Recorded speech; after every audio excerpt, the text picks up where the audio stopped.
Halo pemirsa, selamat siang, saya Wiki dan inilah seputar iNews Siang. Kali ini kebakaran Jakarta dipicu dari kabel semrawut pemirsa. Di Jalan Raya Kedoya, Kebonjeruk, Jakarta Barat, kobaran api menyambar kabel-kabel yang saling bertumpukan di atas tiang.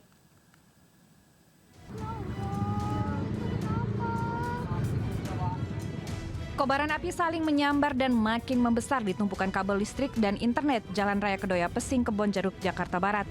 Api bahkan membuat sejumlah kabel terlepas dari tiang hingga menjuntai ke tanah. Gulungan kabel semrawut yang jatuh ke tanah hampir membuat seorang pemotor celaka.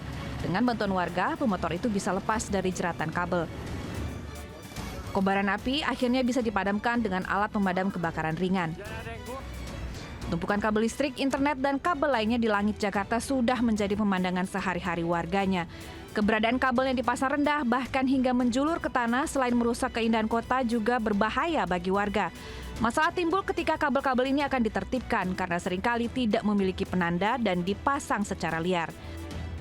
Sehingga untuk merapikan kabel semrawut di Jakarta membutuhkan koordinasi dan waktu yang cukup lama. Dari Jakarta, Miftahul Gani, iNews melaporkan. Ya pemirsa, jangan pernah izinkan putra-putri Anda bermain petasan tanpa pengawasan. Di Nganjuk, Jawa Timur, 3 pelajar SMP terluka akibat ledakan petasan yang sedang diracik. 1 korban luka parah dilarikan ke rumah sakit.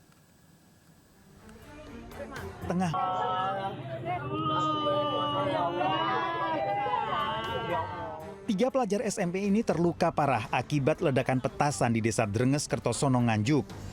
Para korban sebelumnya tengah meracik petasan. 3 korban dilarikan ke Rumah Sakit Umum Daerah Kertosono, namun 1 korban dirujuk ke Rumah Sakit Dr. Sutomo, Surabaya karena luka cukup parah. Awalnya para korban sedang meracik petasan di belakang rumah warga. Warga tiba-tiba mendengar suara ledakan, disusul suara teriakan kesakitan dan minta tolong dari para korban. Polisi menyelidiki kasus ledakan ini. Dari Nganjuk, Jawa Timur, Muhtar Bagus, iNews melaporkan. Ya, selain main petasan berujung petaka, perilaku beberapa pemuda ini juga sangat meresahkan pemirsa. Lagi Ramadan, 7 pemuda malah pesta narkoba di sebuah rumah di kawasan Jati Sampurna, Bekasi, Jawa Barat. Tim Ditres Narkoba Polda Metro Jaya menggerebek sebuah rumah di Komplek Nusa Dua Citra Garden, Kecamatan Jati Sampurna, Kota Bekasi. 7 pemuda yang tengah pesta narkoba pun ditangkap, yaitu 5 laki-laki dan 2 perempuan. Salah satu pelaku bahkan merupakan DPO kasus narkoba ekstasi 2.000 butir. Dari lokasi, polisi membawa barang bukti narkoba jenis ekstasi, sabu, dan ganja dengan total seberat 30 gram. Menurut polisi, rumah di tengah permukiman padat ini sudah lama dicurigai menjadi sarang pesta narkoba.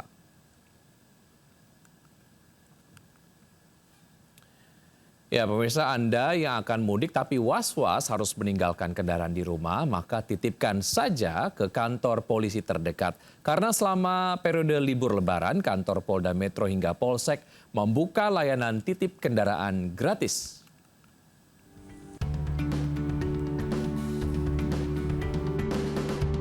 Kantong parkir di halaman Polda Metro Jaya, Kebayoran, Jakarta Selatan ini nantinya bisa dipakai warga Jakarta untuk menitipkan kendaraan selama periode libur Lebaran mendatang.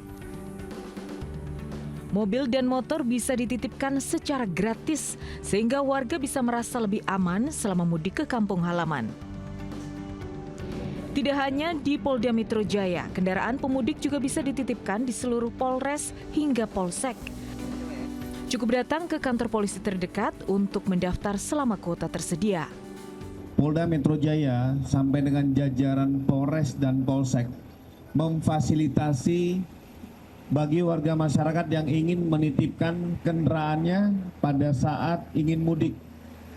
Jadi itu bisa di Polsek, di Polres maupun di Polda dan tanpa dipungut biaya.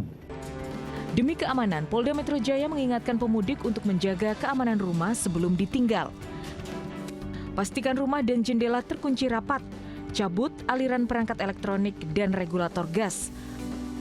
Matikan keran air dan PDAM, dan jangan lupa lapor RT dan RW setempat sebelum mudik.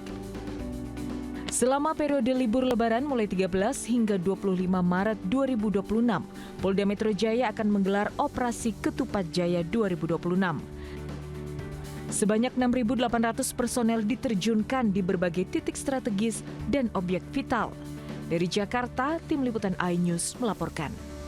Ya, kabar gembira bagi pemudik yang akan pulang ke Sukabumi dan sekitarnya. Mulai 13 Maret besok, ruas tol Bogor, Ciawi, Sukabumi atau Bocimi, seksi Parung Kuda, Karangtengah bisa dilewati secara fungsional. Ya, seperti inilah kondisi ruas tol Bocimi seksi 3 Parung Kuda, Karangtengah. Tol sepanjang 6 km ini belum rampung pembangunannya, tetapi bisa dilewati secara fungsional pada arus mudik lebaran ini. Ruas tol ini dibuka gratis hanya satu jalur mulai 13 Maret mendatang. Karena kondisi tol belum sempurna, hanya kendaraan kecil atau golongan 1 yang boleh melintas. Kendaraan menuju Sukabumi bisa keluar di eksit tol Karangtengah, sementara kendaraan menuju Cibadak dan Pelabuhan Ratu dialihkan keluar tol Parung Kuda. Operasional tol Bocimi seksi 3 ini untuk mengurai kepadatan di jalur arteri nasional saat arus mudik lebaran.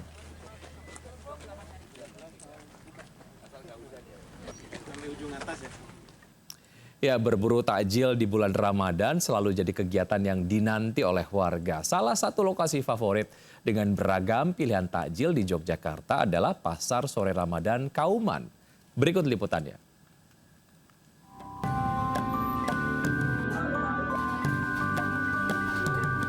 Setiap sore di bulan Ramadan, Pasar Sore Ramadan Kauman, Yogyakarta sesak dengan pengunjung.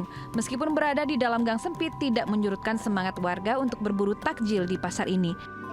Berawal pada tahun 1990, Pasar Sore Ramadan Kauman berdiri atas inisiatif warga yang antusias menyambut bulan suci Ramadan. Seiring waktu berlalu, Pasar Sore berkembang dan kini lebih dari 60 tenda pedagang yang menempati lapak. Banyak banget pilihannya sampai bingung tadi. Dari nomor 1 sampai 60. Ya, yang paling diburu kicak di sini karena ciri khas dari Kauman. Sejak dibuka pada jam 3 sore, pengunjung langsung mencari kicak. Kicak terbuat dari ketan dihaluskan lalu diberi kelapa muda, nangka, dan juga gula. Kicak dijual seharga Rp3.000 hingga Rp5.000 dan hanya dijual selama bulan Ramadan. Dari kota Yogyakarta, Gali Wisma, iNews melaporkan. Ya, sepekan lagi sekitar 20 juta warga Jakarta akan mudik ke berbagai kota di Indonesia. Kesiapan arus mudik terus dimatangkan, salah satunya adalah dengan melakukan rem cek atau pemeriksaan kelaikan bus, angkutan antar kota dan provinsi. Mulai kemarin, Dinas Perhubungan DKI Jakarta mulai melakukan pemeriksaan berkala terhadap kelaikan bus di Terminal Kampung Rambutan, Jakarta Timur.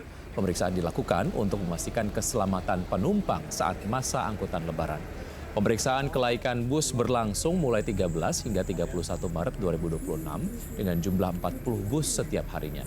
Dalam rem cek, petugas memeriksa 3 aspek utama yaitu administrasi dan sistem utama seperti kondisi rem, roda, kemudi, serta sistem lampu. Pengecekan sistem utama tidak boleh ada toleransi karena berhubungan dengan keselamatan penumpang. Kan minimal berapa kalau bisa tuh? Ya. Ya, rem cek atau pemeriksaan kondisi bus angkutan mudik berlangsung siang hari ini. Ada Anissa Rizkia di Terminal Kampung Rambutan, Jakarta Timur. Selamat siang Anissa, apa hasil pemeriksaan sejauh ini di sana? Ya, Wiki dan juga pemirsa, sampai saat ini belum ditemukannya adanya bus yang tidak memenuhi syarat karena memang di terminal Kampung Rambutan ini dilakukan ada 3 aspek. Yang pertama adalah aspek utama mulai dari untuk sistem dari klakson. Saya akan coba cek, ini salah satu bus yang baru saja dilakukan rem cek. Dari sistem klakson sudah aman, kemudian wipernya bisa dicek, kemudian untuk lampunya juga aman, dan itu menjadi syarat utama bagi kendaraan yang hendak berangkat begitu dari terminal dari tempat kami melaporkan. Selain itu juga ada syarat administrasi nih, Wiki dan juga pemirsa. Ini salah satu petugas yang ada di sini menunjukkan bahwasannya yang utama ialah harus memiliki surat-surat, yakni surat tanda uji kelaikan kendaraan, kemudian ada kartu pengawasan dan juga ada STNK yang tentu tentunya ini sudah ditandatangani oleh pihak Dinas Perhubungan dan dilakukan rem cek sebelumnya untuk bisa berangkat menuju ke kota-kota tujuan. Dan selain itu ada juga nih untuk aspek penunjang, yaitu harus ada yakni alat pemecah kaca yang harus ada di setiap bus. Dan kalau dilihat ini memang sudah tersedia begitu ya di setiap sisi kanan dan juga kiri. Selain itu juga ada kotak P3K dan juga segitiga pengaman. Ini adalah salah satu syarat yang memang harus ada ketika nantinya terjadi hal-hal yang tidak diinginkan begitu di setiap bus yang akan berangkat dari terminal Kampung Rambutan. Dan memang untuk uji kelaikan ini akan berlangsung sampai nanti arus balik selesai, yaitu di tanggal 29 Maret 2026. Dan semoga dengan harapan dengan adanya rem cek ini tentunya dapat memberikan keamanan dan juga kenyamanan bagi para pengemudi yang hendak menuju ke kampung halamannya. Untuk sementara saya kembalikan kepada Wiki yang ada di studio. Baik Anissa, terima kasih atas informasi yang Anda sudah sampaikan. Selamat bertugas kembali. Tegangan antara Israel, Amerika, dan Iran memicu kekhawatiran terhadap pasokan energi dunia. Sejumlah negara bahkan mulai menghemat penggunaan energi sebagai upaya antisipasi kenaikan harga minyak. Lalu bagaimana dengan Indonesia? Berikut informasinya.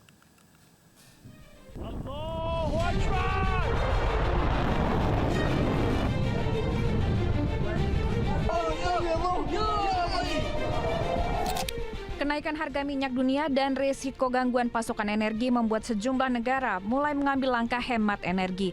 Beberapa negara membatasi konsumsi BBM, sementara negara lain memperkuat cadangan energi mereka.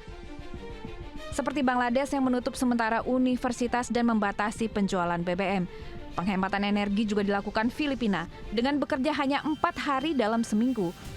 Langkah pengendalian konsumsi energi juga turut dilakukan Myanmar, Korea Selatan, Jepang, hingga negara tetangga, Malaysia. Bagaimana dengan Indonesia? Menteri Energi dan Sumber Daya Mineral Bahlil Lahadalia menyebut saat ini masih mengkaji langkah yang paling sesuai dengan kondisi energi nasional. Namun, pemerintah menjamin cadangan BBM hingga kini masih tetap aman. Jadi, insya Allah, sekalipun terjadi peperangan di Timur Tengah, kondisi kita aman. Sekali lagi saya katakan aman. Sementara itu Presiden Prabowo mengingatkan agar seluruh rakyat Indonesia selalu siaga dan bersiap menghadapi kesulitan akibat perang yang saat ini sedang melanda Timur Tengah. Kita harus siap menghadapi kesulitan. Tapi sekali lagi kita bersyukur bahwa sebenarnya bangsa Indonesia punya kekuatan. Kita punya kekuatan yang besar. Dengan langkah antisipasi sejak dini, pemerintah berharap pasokan energi nasional tetap terjaga dan aktivitas masyarakat juga tetap berjalan normal. Tim Liputan iNews melaporkan. Lagi dan lagi, kepala daerah terjerat operasi tangkap tangan lembaga anti rasuah. Kali ini giliran Bupati Rejang Lebong Bengkulu, Muhammad Fikri Tobari, yang ditangkap bersama 6 orang lainnya. Bupati Rejang Lebong Muhammad Fikri Tobari diterbangkan ke Jakarta pagi tadi bersama sejumlah orang yang turut terjaring OTT KPK. Operasi tangkap tangan berlangsung pada Senin sore. Penangkapan Muhammad Fikri diduga berkaitan dengan praktik pemberian fee atau suap di lingkungan pemerintah Kabupaten Rejang Lebong.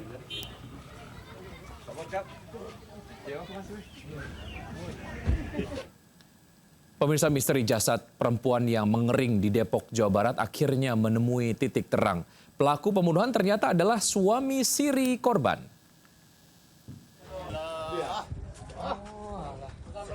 Berapa lama dia di sini, Pak? Kematian misterius seorang perempuan di Kelurahan Muruyung, Depok, Jawa Barat akhirnya terkuak. Polisi menangkap terduga pelaku yang merupakan suami siri dari korban. Penangkapan berlangsung dramatis karena pelaku melawan petugas. Di hadapan polisi, pelaku mengaku membunuh istri sirinya karena sakit hati setelah diusir oleh korban akibat tidak bekerja. Penemuan jasad korban bermula ketika anak korban datang ke rumah untuk membersihkan tempat tinggal ibunya. Namun ia justru menemukan jasad korban yang telah mengering tertutup kain hingga alas setrika. Menurut keterangan warga, korban sudah lama tak terlihat, bahkan sejak September tahun lalu. Sementara suami siri yang tinggal bersama korban juga turut menghilang. Dari Depok, Jawa Barat, Iyung Rizky, iNews melaporkan.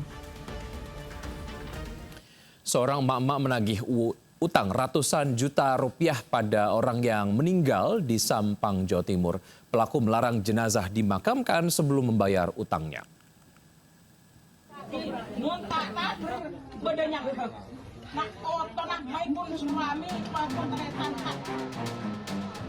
Wanita ini menagih utang pada seorang warga yang meninggal saat prosesi pemakaman di Desa Ragung, Pagargan, Sampang. Mama ini menagih utang berupa perhiasan yang diutang mencapai 200 juta rupiah. Penagih utang sempat melarang jenazah dimakamkan sebelum utang dibayar. Akhirnya jenazah dimakamkan setelah suami berjanji akan membayar utang istrinya. Usai memenuhi kesepakatan, kasus utang piutang ditanggung anak dan suami almarhumah. Dari Sampang, Jawa Timur, Fatur Rahman, iNews melaporkan. Seorang pelajar menjual bubuk mesiu untuk petasan di bulan Ramadan di Blitar, Jawa Timur. Pelaku ditangkap polisi namun pembeli kabur.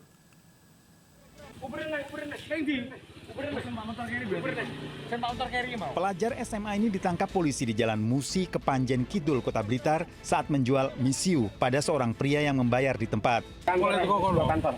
Nggak tahu Pak tadi. Kata Uber deh. Wes gua kantor. Kemana ya Pak? Namun pembeli kabur sehingga tidak tahu keberadaannya. Penangkapan berawal dari laporan warga dan dilakukan penyelidikan. Polisi menggeledah rumah pelaku di Desa Gaparang, Kanigoro, ditemukan bubuk mesiu bahan untuk petasan. Pelaku terancam hukuman di atas 15 tahun penjara. Dari Blitar, Jawa Timur, Yoyo Agusta, iNews melaporkan. Seorang anak anggota DPRD Rembang, Jawa Tengah menjadi korban penganiayaan oleh orang tidak dikenal. 3 pelaku mengeroyok hingga mengeluarkan senjata tajam. Seorang pria pengendara motor dianiaya 3 pria di Jalan Lingkar Desa Mondoteko, Rembang. Korban mengalami luka-luka akibat senjata tajam. Korban ternyata anak seorang anggota DPRD. Sebelumnya korban mendatangi para pelaku kawanan pengamen yang nongkrong di depan minimarket hendak meminta rokok. Para pelaku tersinggung karena pria ini meminta tidak dengan cara baik. Korban dilarikan ke rumah sakit akibat lukanya, sementara polisi mengejar para pelaku hingga Lamongan, Jawa Timur. 3 pria ditetapkan sebagai tersangka terancam hukuman 7 tahun penjara. Dari Rembang, Jawa Tengah, Musyafa, iNews melaporkan. Terima kasih Anda masih bergabung sama kami. Pemirsa, hujan deras disertai angin kencang merusak sebuah masjid di Desa Alepolia, Kecamatan Lau, Kabupaten Maros, Sulawesi Selatan. Atap masjid roboh setelah menimpa tembok bangunan yang masih dalam proses pembangunan.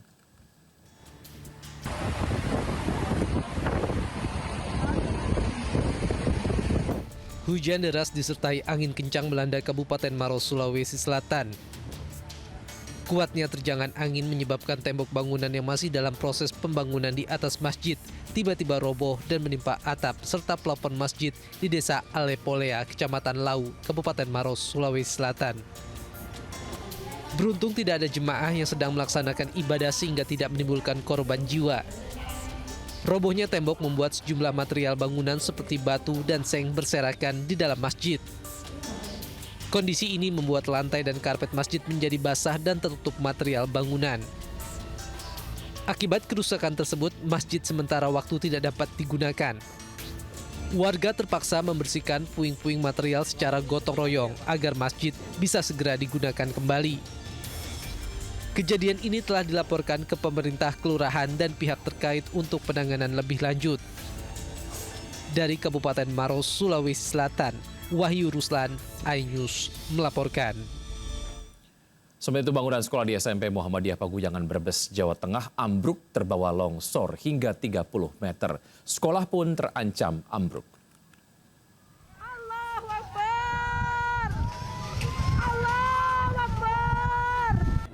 Warga berteriak dan panik saat bangunan toilet sekolah di SMP Muhammadiyah 3 Paguyangan di Cilibur, Brebes terbawa longsor.